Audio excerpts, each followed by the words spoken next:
Hey everybody, the 2024 Spoiler Awards went live as of March 10th. That's right, and if you want to see our beautiful faces, you can see it on YouTube. Check out the link in the description of this episode. Or you can go and listen to it right now on whatever you're listening on. Finally, a movie on par with Ethan Hawke's acting. Abysmal. Hockey? 2 A's, 2 E's. Oh, wow. Hockey. Hockey. Hockey.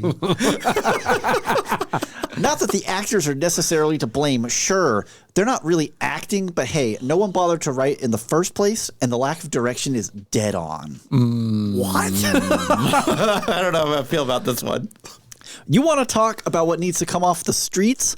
Appallingly cliched garbage like this. Oscar time. Oscar time! That was a 1-star review on IMDb.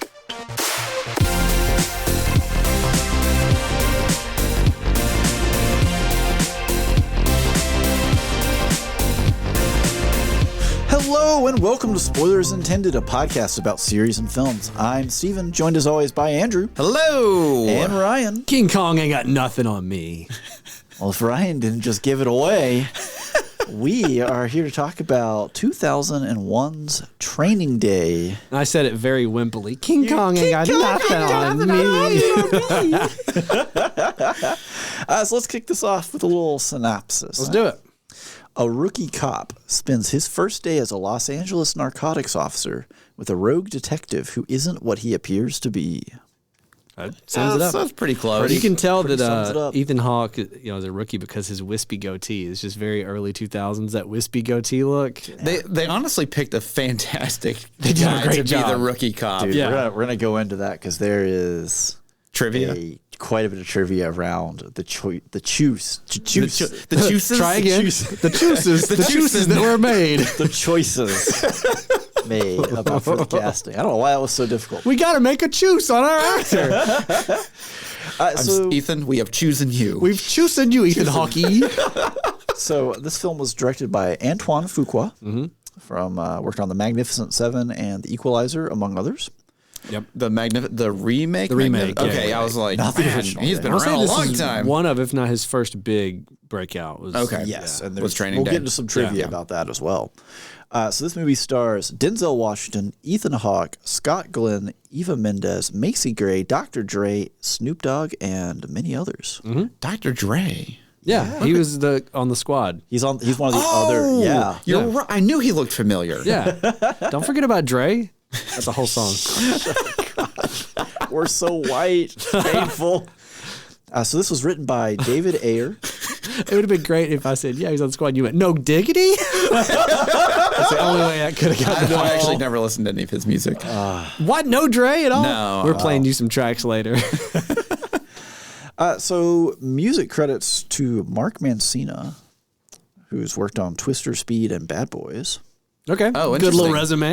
That's a good little 90s slice here. Yeah. And it's coming out of the 90s, so it's right in the wheelhouse. Yeah. Budget for this film was $45 million. That actually seems more than I was expecting. I thought it was a little high as well because I don't know. Did Denzel take the money? Like what? Probably. possibly. I mean, he was a big Probably name. lot of that, He was a yeah. big deal. Yeah. Box office of $104 million. Okay. Yeah, it did pretty good. So it did. I mean, it made its money for what it is in terms of like a drama, like a gritty cop thriller, drama. gritty. Yeah. Yeah. Well, and especially, this was 01, is that right? Yeah. In 01, a rated R movie, like that's probably a pretty big box office comparatively. Yeah, Definitely, Typically 'cause back then, R-rated films. Do you know had what lesser. month this released in? I don't, but I'll look it you up. can I'll look find it up. out. Yes. Yeah. Because I'm mostly curious because 2001 was a big year for movies. So It was, yes. So Denzel won an Oscar for Best Actor. Go figure. He absolutely kills it in this Kills movie. it. That was his second Best Actor Oscar, if I remember correctly. I think it was second nom. Was his second win? I think it was the second win. Oh, so this came out I feel like he was- October, right before Fellowship of the Ring. Yeah, wow. Let me double check that because I think he yeah. lost for Malcolm X, but should have won. I was and going to say, that's this. I one thought of he y'all won for Malcolm. One of y'all double check me on that. I'm pretty sure it's No, his because second Best Actor. it's the circle of ineptitude thing where like Pacino won for yeah. Sin of a Woman the year that Denzel should have gotten- won for Malcolm Malcolm X. X. But double check it. All right. I'm looking it up. Okay. I got it. Hawk was also nominated for Best Supporting Actor, but didn't win. No, okay. He probably should have. Well, I don't know who was up. I don't know Yeah, who he was I- up against, but like the two core pieces of this film were certainly well regarded. At the time, Denzel winning Best Actor was actually considered an upset because Russell Crowe was sweeping the awards for Beautiful Mind. Oh. Yeah. So I do remember that because I did not see Training Day in theaters, but I did see Beautiful Mind in theaters. Yeah. So let's hear some spoiler-free thoughts here on the film. You guys Yeah. keep talking. I'll jump off. I'm looking. So I really like this movie. I think it definitely has a visual style at times that is indicative of like 2001 a little bit. It's got a little bit of that make it green. It does, but I think they're trying to represent that he's on drugs. Well, at the time. that part it should be something weird, but there are also some parts where there's some sepia tone. There's a lot of parts sepia tone color cast going in there. But I feel like they did a pretty good job of conveying the gritty streets and the feel of it. Yeah, it's 2001. I'm watching a grittier, darker cop drama. I do think that like.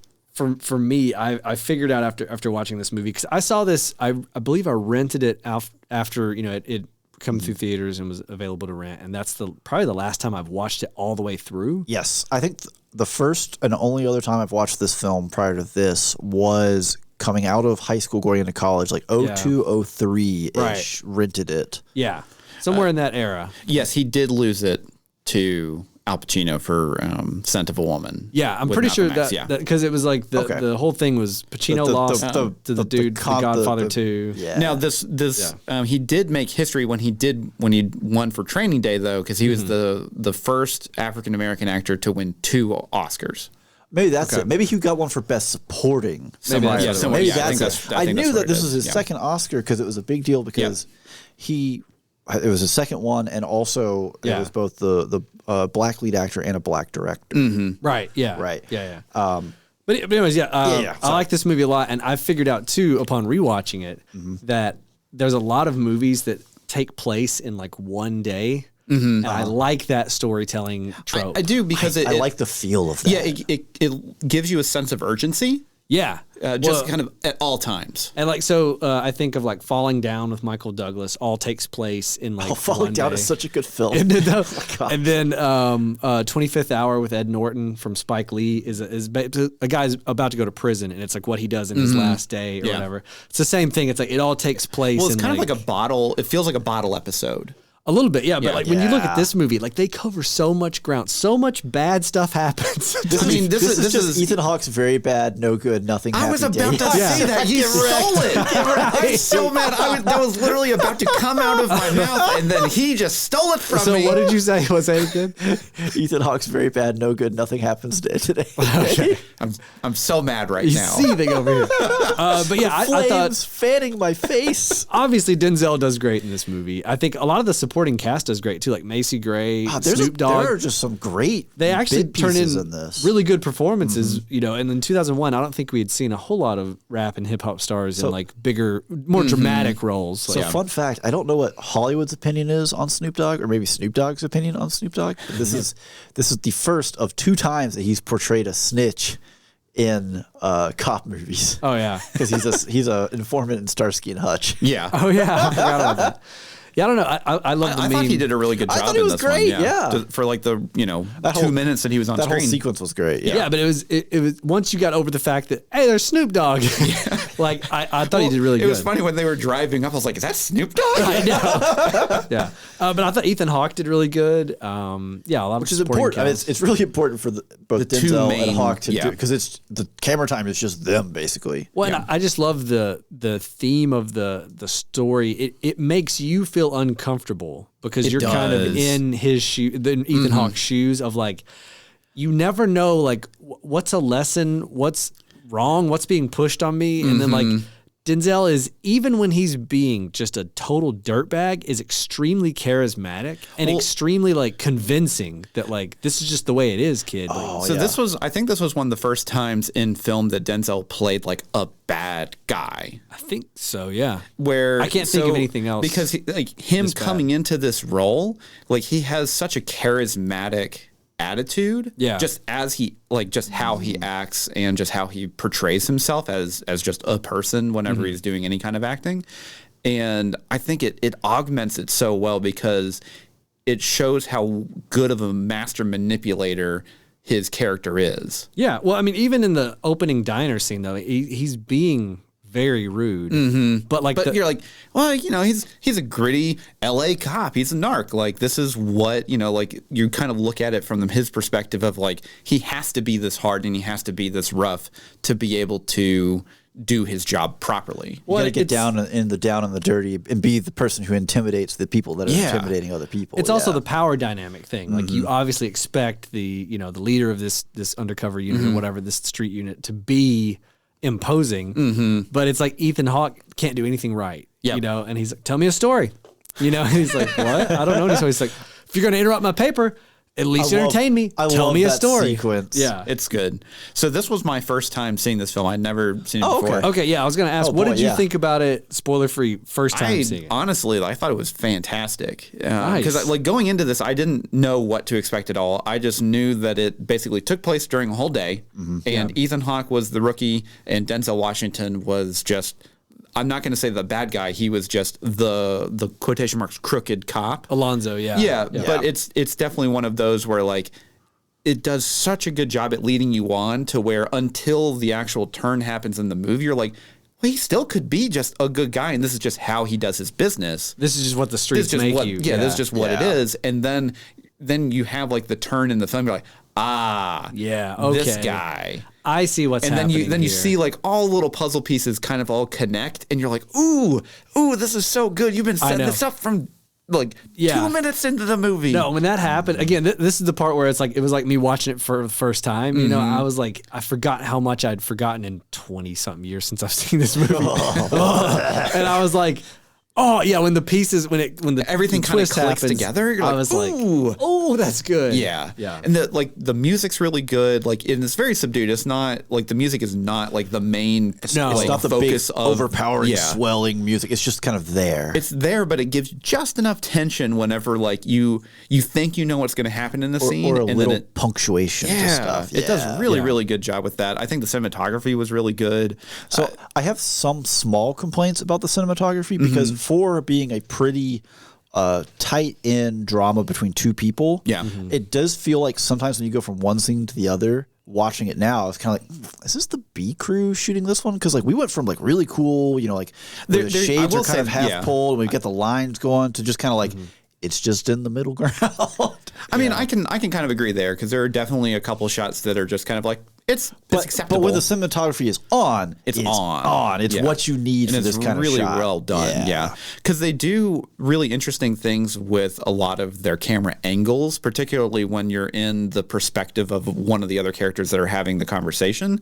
Instead of just being a talking head, you're looking at it from the perspective of a guy down on a couch with a gun in his face. Yeah, that sequence really stood out. And and it's so tense because you just don't know where the scene is going. Well, I mean, the gun's being pointed at you at that point, right? Yeah. So I'm looking at the cinematographer. His name is Mauro Fiore. He looks like he's worked with Antoine Fuqua quite a few times, like in a lot of the stuff he's been doing. Yeah. And he also did Avatar.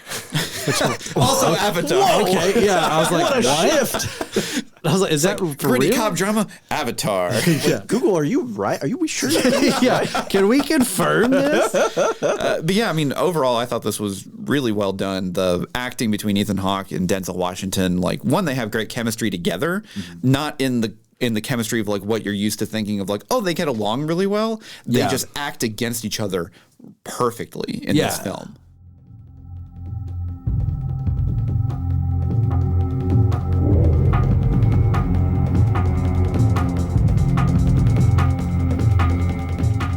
Let me tell you, King Kong ain't got something on the level of content that we've got on spoilersandpodcast.com. Golly gee. I was like, I wonder where this is going. If you want to check out all of our prior episodes, along with links to things like our Discord, Patreon, and social, spoilersandpodcast.com. Yeah, you should absolutely come and join us on Discord. We love to have tons of discussions about what we're eating, what our pets are doing, just all sorts of like other episodes, fun stuff. Yeah, we stuff we're discuss watching. episodes. Yeah, we discuss all sorts of things, games we're playing, whatever, board games, whatever. It's a good time. It's a good place to hang out. We also have Facebook and Instagram. It would be great if you follow us over there, like, share our posts. You can keep up with what we're going to review next, and we post fun behind the scenes stuff. It's a good hang.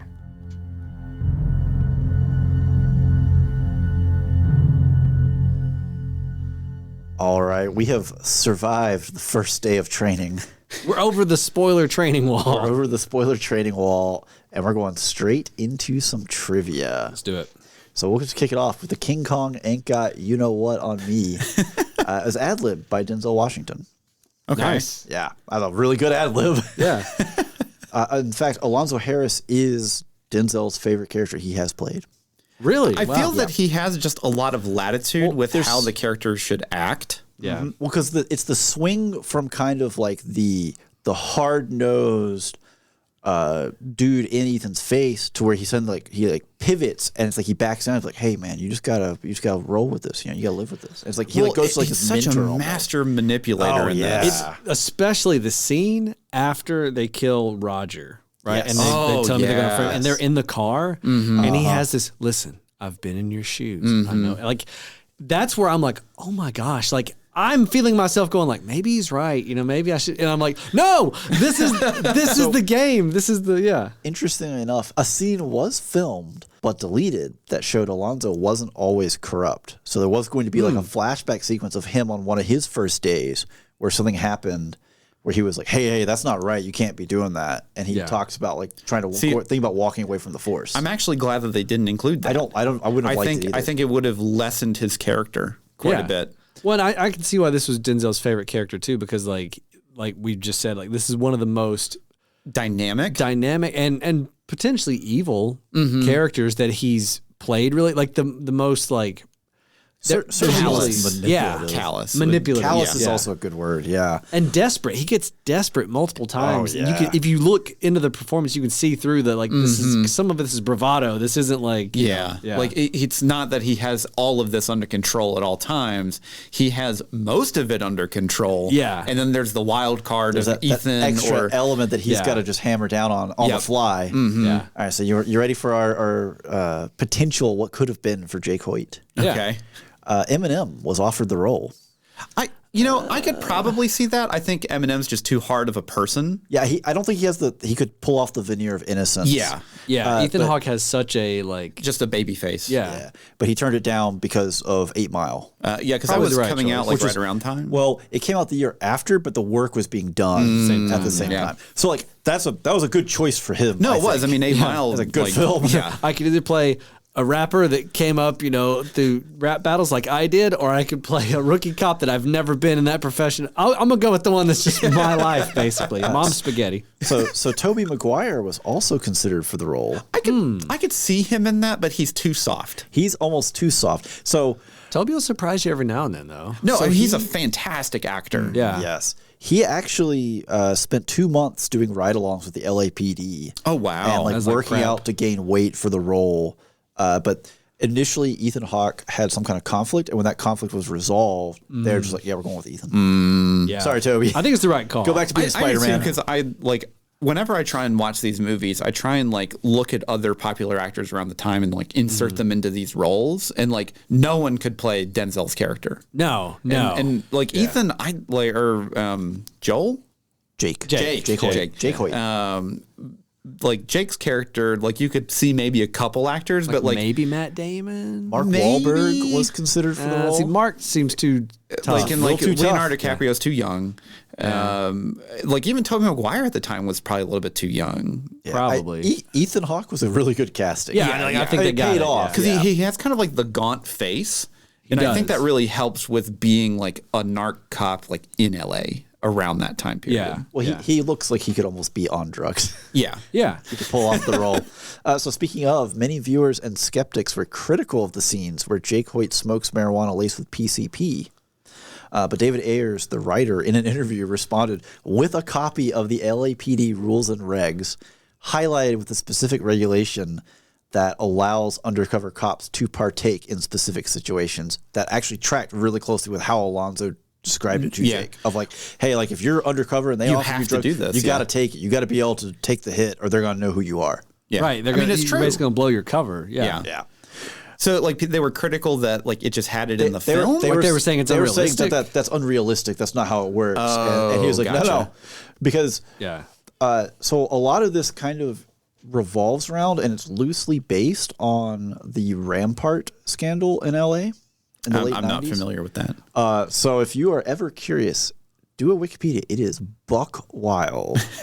But interesting enough, the story was actually written before the scandal broke. Oh, interesting. Oh, wow. So I feel that it's kind of like a pretty common style of a story. Tropey. Yeah. But like, what is this? It's not Tupac. Who's the other? Was it Biggie Smalls who got gunned down? Yeah. So part of the Rampart scandal is like that one of the officers in like a specialized anti-gang crew. Yeah. He'd been basically co-opted by one of the gangs and was paid to gun down Biggie Smalls.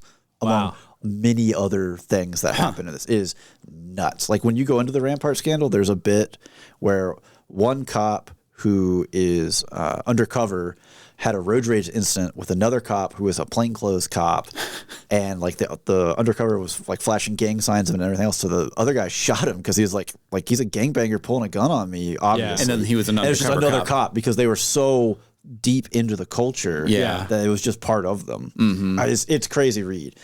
So let's see. Final fact here. The F-bomb is used 211 times in this movie. Giving South Park a run for their money. Yeah, take that. Sure are.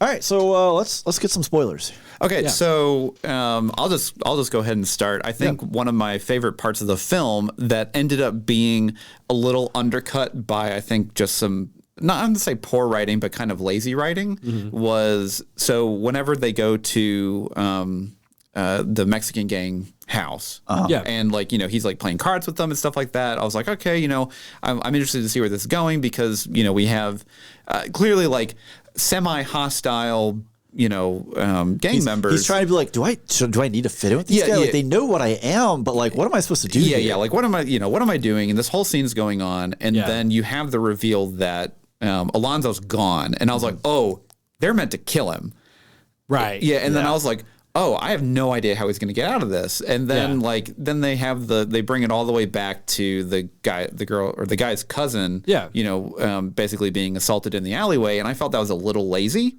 Okay, I liked that. Okay, what did you think was lazy about it? Just that it was just like serendipitous. it was too convenient. Okay, that's fair. That this like basically the guy that is about to blow his brains out. It has enough wherewithal to be like, oh yeah, that's my cousin. I'm gonna go give her a call real quick. Like it felt a little. She sets it up when she's leaving, though. She says, "My brother or my cousins are in," and she says the name of it. And Denzel says it when they're there. LA is really big.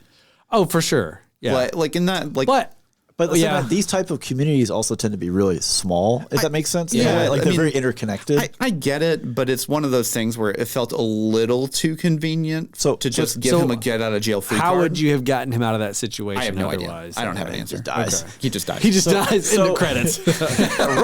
roll scene. So the interesting thing to me is I really like that sequence because every time that Jake does something that Alonzo tells him not to do, it pays off for Jake. Yeah. It does, right? Because Alonzo tells him, hey, you don't go into the jungle without me. When he goes into the jungle without him to get him, it pays off. When he goes in to save the girl, it pays off. Like it's nice in such a dark, gritty film to see that when the guy does the right thing, that there actually are consequences of that later, right?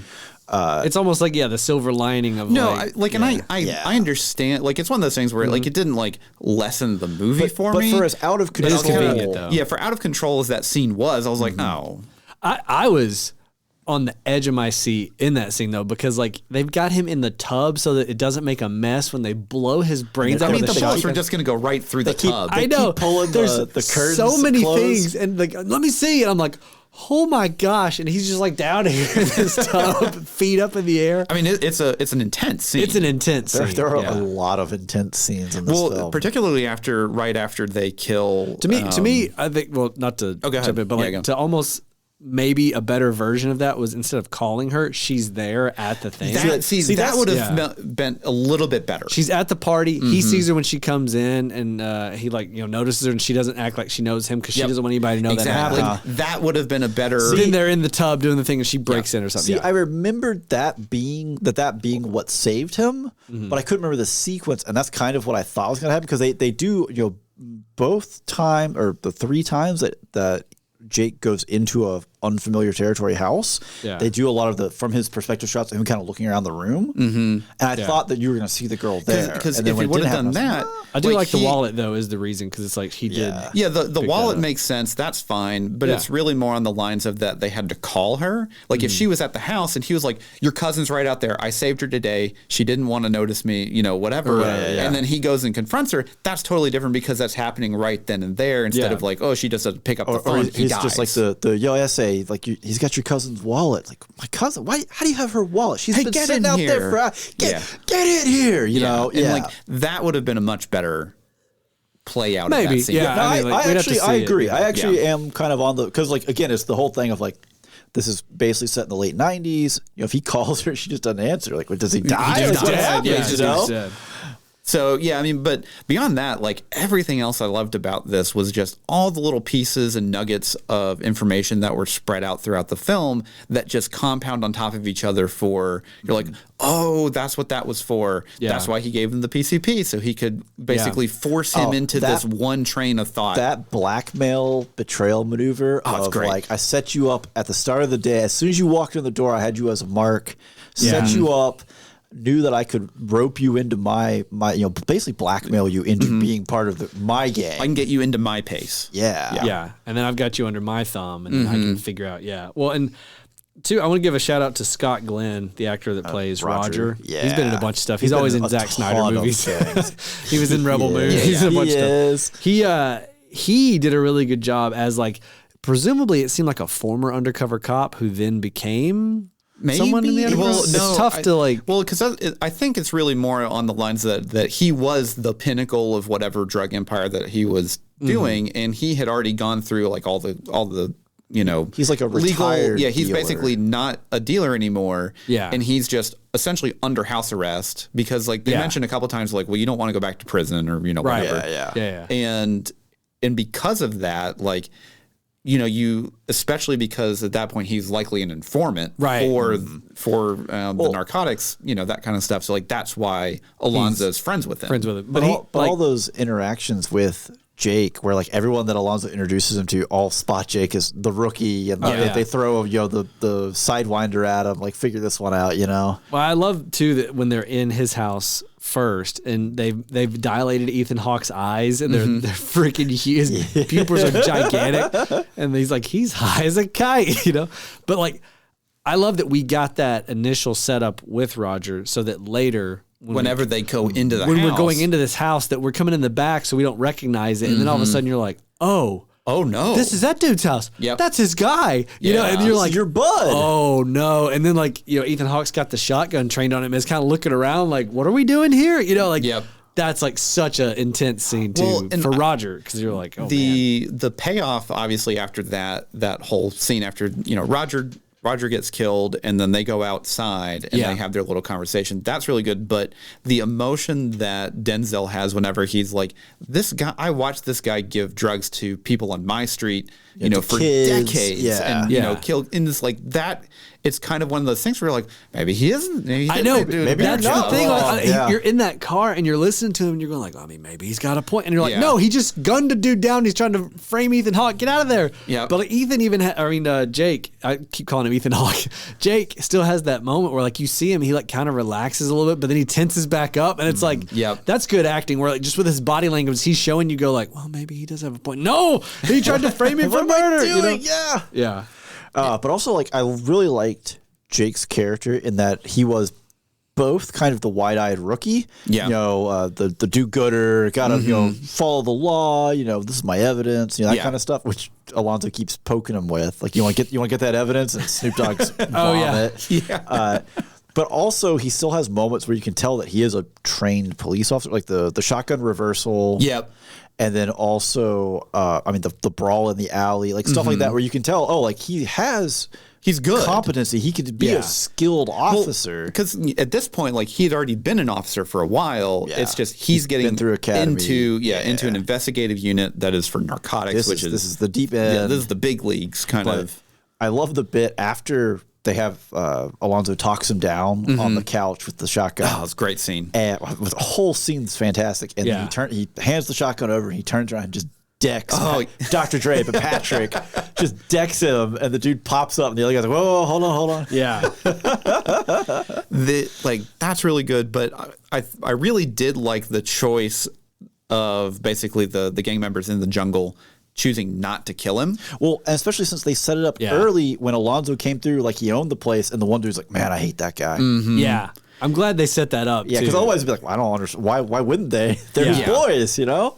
I do like too at the front with when he's on the first like bus where he pulls over the college kids that got weed or whatever that's laced with PCP. Mm-hmm. Like the little Volkswagen. Yeah, and Beetle. like he's just like shaking them down for their money and their drugs, and you're like, and it's like if you look at the pattern of Denzel, it's like every little mini heist he's pulling is like is an escalation to get more and more money. And like so he gets the Macy Gray, interaction when you get to that one where like you got this poor kid and Ethan Hawke's like, hey, pound it, the kid's like, absolutely not. And then Denzel's in there stealing her money, and then the warrant was like a Chinese restaurant menu. Yep. Like then you go back to it's like Denzel's house, which when you first get there and like Eva Mendes shows up and she's got the kid and you're like, what is this situation? And then you're thinking, okay, wait, is this his wife? Is this his mistress? Yeah.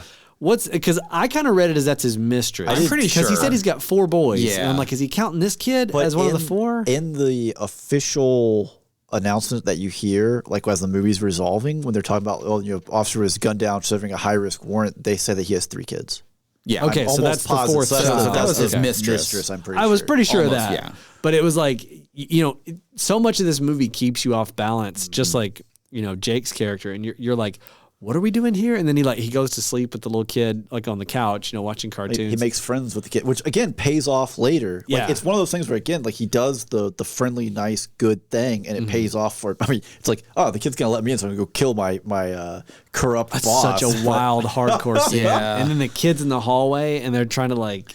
Well, but also when he's like, hey, you got a favorite hiding spot, and the kid's just like, oh god, I you know. can tell if there's PTSD in this. But like, that whole whoa. scene when he's like, He's got the shotgun under the bed, and you're like the whoa. swivel.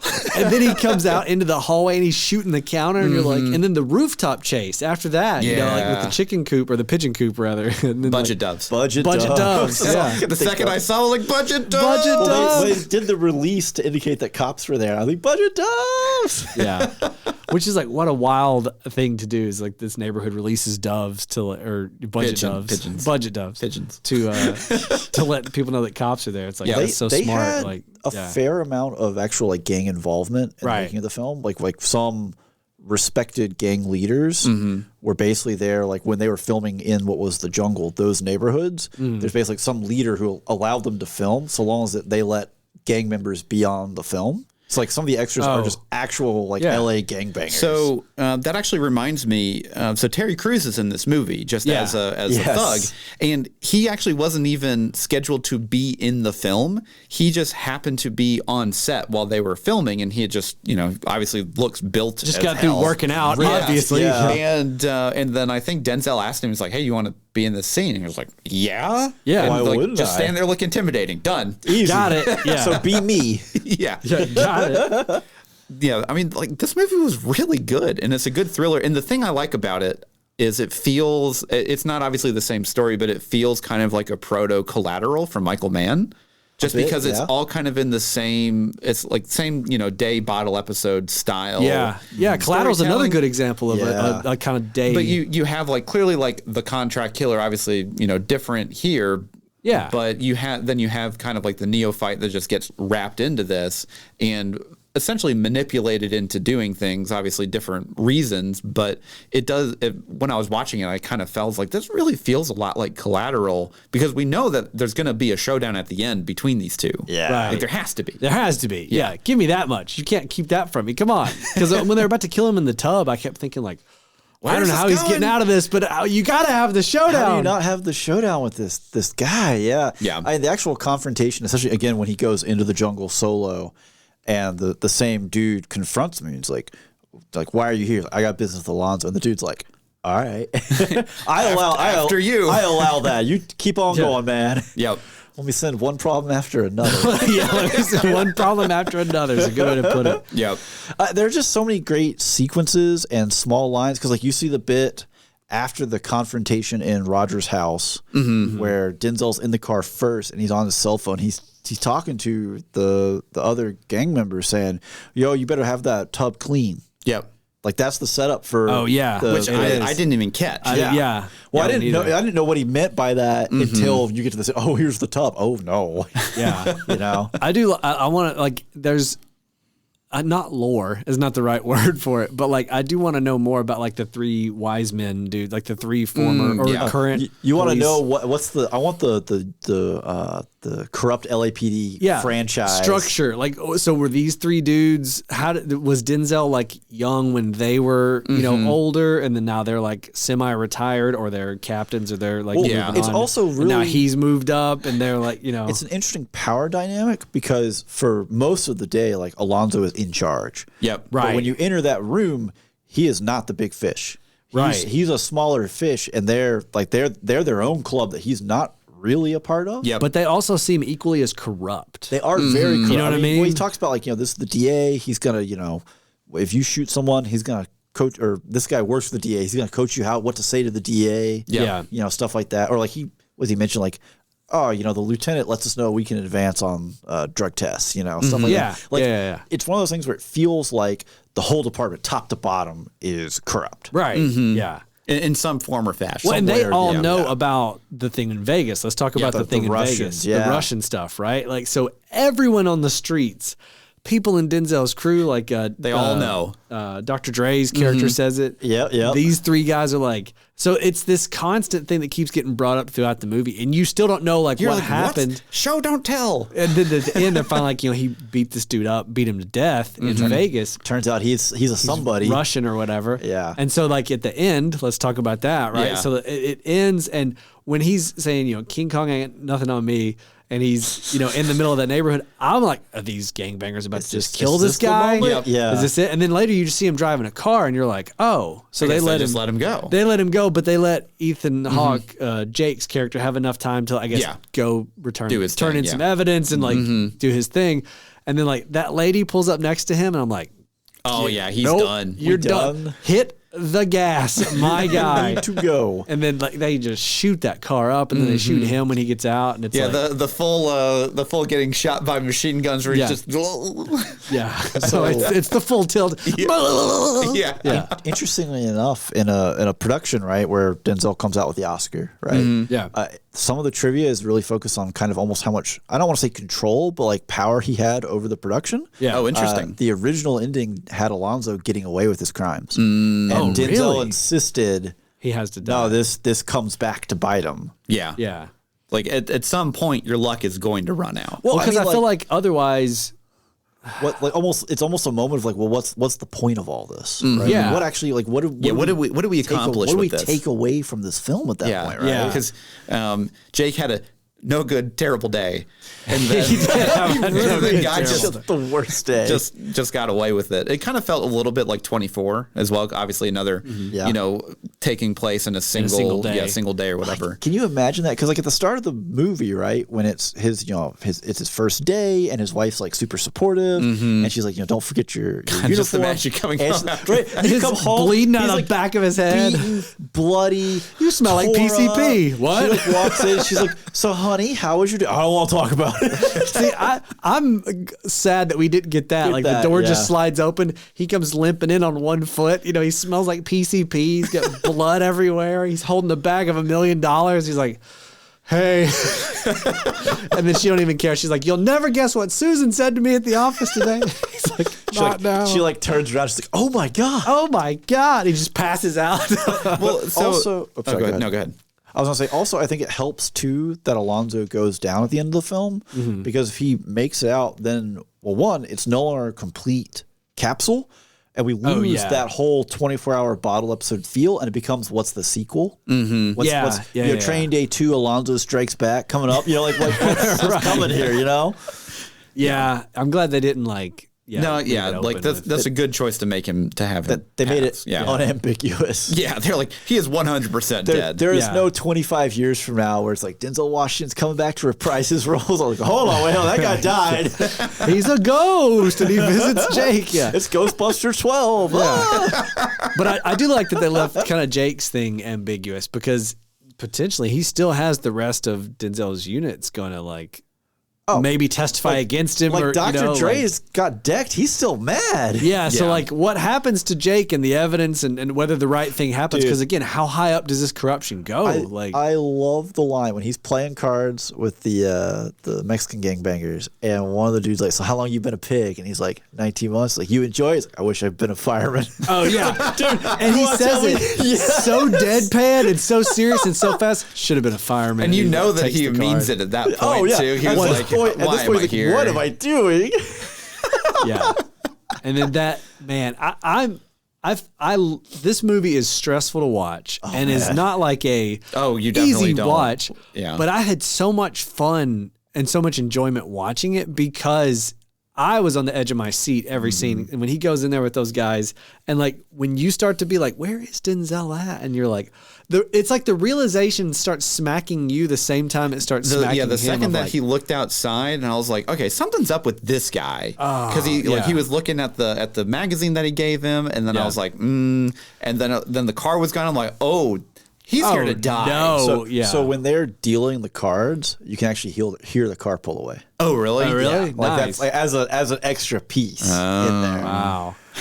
It's a really good movie. Oh no, it's really well constructed. Yeah, I will definitely rewatch this movie at some point. It might be a little bit just because it'll be a bit. I want a pretty serious. I love that I spent going on in this film. 20 years in between viewings, because it was like watching it for the first time a lot of times. But it reminded me, because I had this moment where, when I started to pull it up to watch it, on Netflix, it said 2001, and I was like, there's a lot of movies from that era that I remember being awesome that are not awesome anymore. That did not hold up. And then like I started it, and it kind of the color grading, and I'm like, okay, let's see where this goes. And it was off to the races. Yeah, and I enjoyed every bit of it. Definitely. Well, I think this one also really benefits from not having a lot of CGI. Oh, absolutely. A lot of there was like one or two shots that were like on a green screen. You're like, you're on a green screen. Yeah. But like beyond that, like, it's whatever. Yeah. So Andrew, first time watcher, you gonna rewatch it? I'll definitely rewatch this. Probably not anytime soon. Give it a little bit. Yeah, give it a little bit. But it's definitely something like if someone wanted to watch it and they're like, man, I've never seen Training Day before. I'm like, sit down, let's go. Yeah. This is great. Because I'd love to watch vicariously through other people that haven't seen sure. it. And my wife liked it too. So. Oh, she did? Nice. I didn't watch it with my wife just because she was busy doing other stuff, and I was like, I gotta get this watched so we can review it. But I think she would like it. She gets into it's a good cop drama, good character drama. I don't know if my wife could take this. Film's too intense. It's very stressful. It's really stressful. She stresses.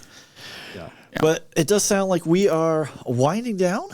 So before we let you go, we got to talk about that Patreon. It is the best way to support the cast for just $1 a month. Yeah, $1 or above. We'll take however how much money you'll put in there. However much. But we're not Alonzo. We're not here to take millions. We don't have a tier system though. It's just the $1 yet. And then pay what you want. But yeah, so if you join the Patreon, you do get to have access to all of our bonus episodes, bonus content, commentaries. Guaranteed one new bonus episode a month. Yep.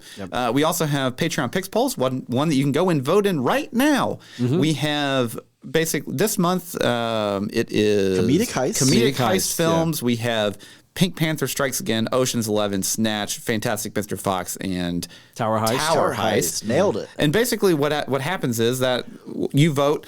We review whatever gets voted in. Patrons get early access to that episode, and then it comes out on the main feed at a later date to be determined whenever that is. Yeah, so you get to dictate the flow of the cast and where we are looking at to choose history. And this month's bonus episode is March Madness, movies that came out in March. It's a lot of fun. If you want to hear a snippet of that, it's in the main feed. We have a little preview. You can listen to it there. Try before you buy. It's a lot of fun. Yep. Alrighty, well, before you go, if you would, follow us on socials, leave us a review wherever you're listening now, and share us with a friend. But until next time, I'm Steven. I'm Andrew. I'm Ryan. And every spoiler was intended.